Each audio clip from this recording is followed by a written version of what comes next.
I would bet that you are not studying anywhere nearly as effectively as you could be. And why should you care? Well, if you study more effectively, you can learn more and retain more in less time.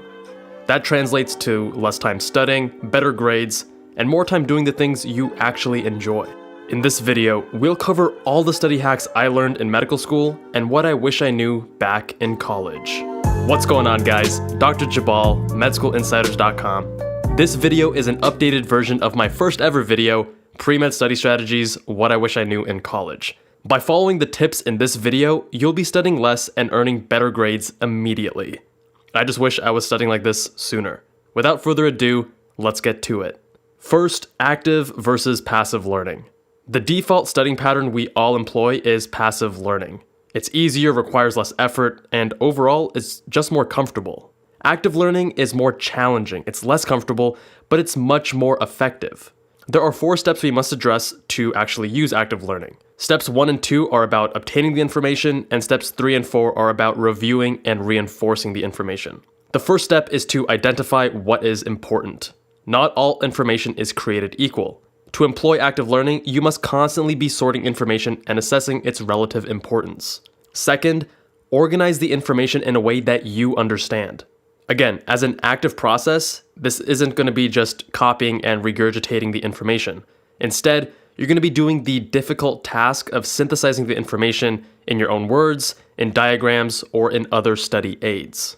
For example, I loved creating tables and charts. Let's say I was comparing macrominerals like sodium, potassium, and chloride in the GI system.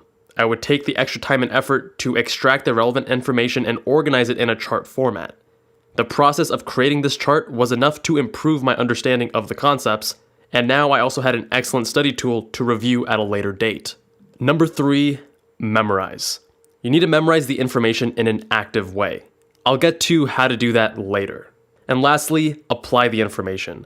You can do practice questions from the textbook or online services. Old practice tests or practice quizzes from your professor are also fantastic resources. Next, let's talk about your studying environment.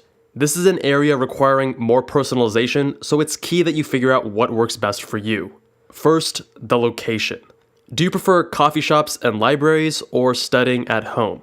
If you've seen the video of my workspace, then you understand why I love studying at home. Many people do, however, get easily distracted at home, and that's why they prefer the coffee shop or library since it helps them focus on the work at hand. Next, group versus solo studying. Are you studying by yourself or with other people? My split varied, but it was roughly 50-50, maybe a little bit more time studying solo. In group study, the rate of reviewing material is slower, but the main benefit is working through and reinforcing difficult concepts while also keeping you motivated and sane. That being said, groups need to be small. Study with only 1 or 2 other people. Groups larger than this have severely diminishing returns because you are going to get distracted and your productivity will plummet. One of the biggest advantages to group study is the ability to teach what you have learned. This teaching reinforces the material for yourself, and you also help out your friends and classmates. I go over how to use this strategy in my Feynman technique video. Now, there is a trade-off between novel stimuli and maintaining a routine. Novel stimuli, such as varying your study location, has been demonstrated to improve recall and retention. However, for some this works directly against the benefits of a routine. The routine of waking up at the same time, studying in the same place, etc. may facilitate productivity and fight off procrastination. The novel stimuli of studying in new locations and with new people may impede your ability to get into the groove and maintain productivity long term.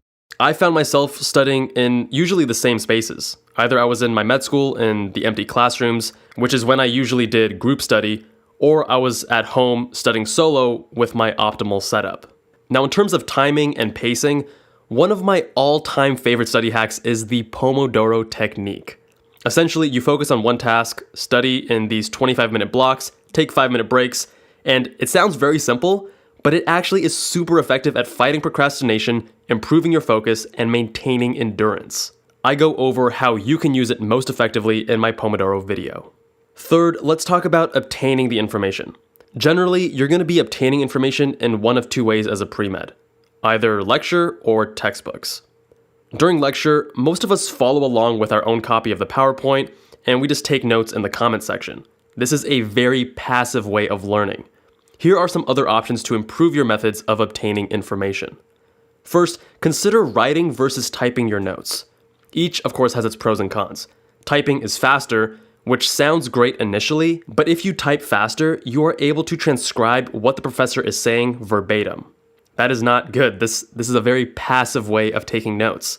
By writing, you generally write much slower, and therefore you have to emphasize the important information and rephrase and organize it into your own words. Writing, in comparison to typing, has also been demonstrated to improve recall, possibly due to the increased motor coordination required for writing.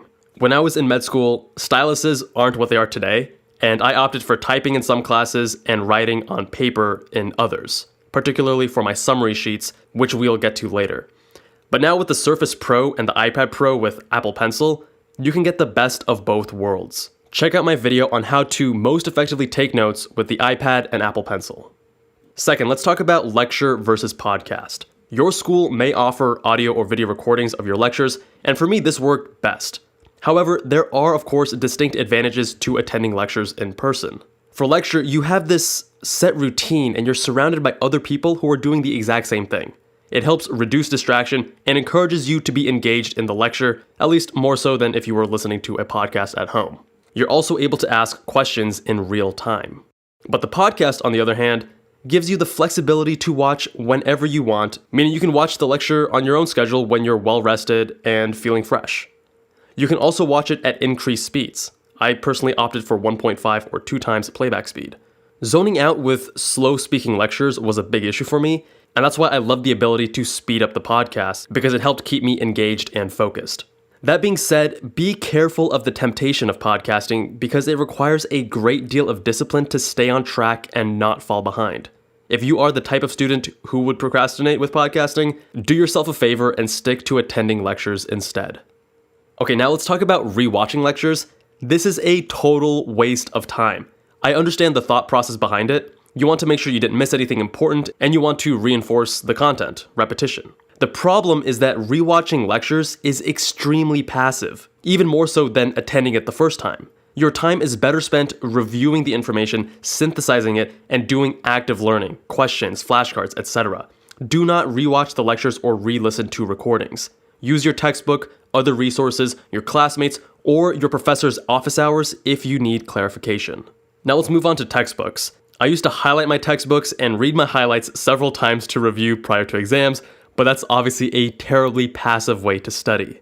Reviewing your PowerPoint slides or Word documents is also equally ineffective. Instead, make the process as active as you can, even at the time of initial exposure.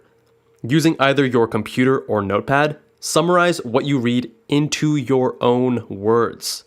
By doing this, you are identifying the important information and organizing it in a way that you will understand. This whole process will ultimately drastically improve your recall during test time. Lastly, let's cover memorization. Memorization is arguably the toughest part of studying, at least for most students. There are a few different methods you can use to memorize information much faster and much more effectively. First, summary sheets, which some people like to call condensed notes. One of the best ways to memorize is to summarize the information. Let's say you have 3 pages of notes for one lecture. Condense them into 1 page by organizing and restructuring the information into smaller chunks. And I don't just mean decreasing the font size, adjusting the margins. I mean actually go through and read your notes carefully and extract the highest yield points and rephrase them again into your own words.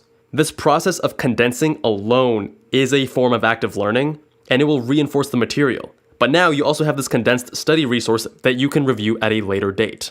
One of the most powerful ways to memorize information is spaced repetition. We know that repetition is key to memorization. The idea here is that after each review, you can increase the interval between reviews. For example, you are exposed to the information on day 0.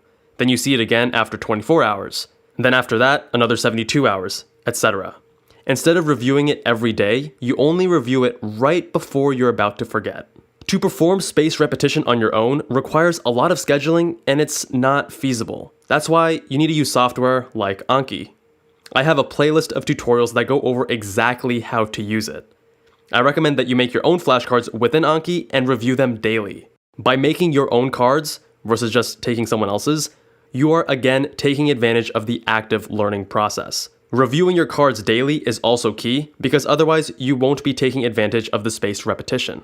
A big reason why flashcards are so effective is because you're using recall rather than recognition. Recognition shows you the right answer and you tell yourself, oh yeah, I recognize that. Whereas recall requires you to extract the information on the fly, which is ultimately more similar to test day. The beautiful thing about flashcards is you don't have to sit down and spend 30 or 60 minutes at once. To get through all my cards each day, I would just open the Anki app on my phone at any brief moment of downtime. I would go through cards when I was, waiting in line at a restaurant, or getting groceries, or waiting for a friend. In those few minutes, I was able to perform a handful of cards. But this adds up throughout the day. In order to sit down and review one lecture, it's going to take you 20 minutes at least. But if you do a few flashcards, you just need a few minutes. Now, these are all of the strategies that I honed during medical school.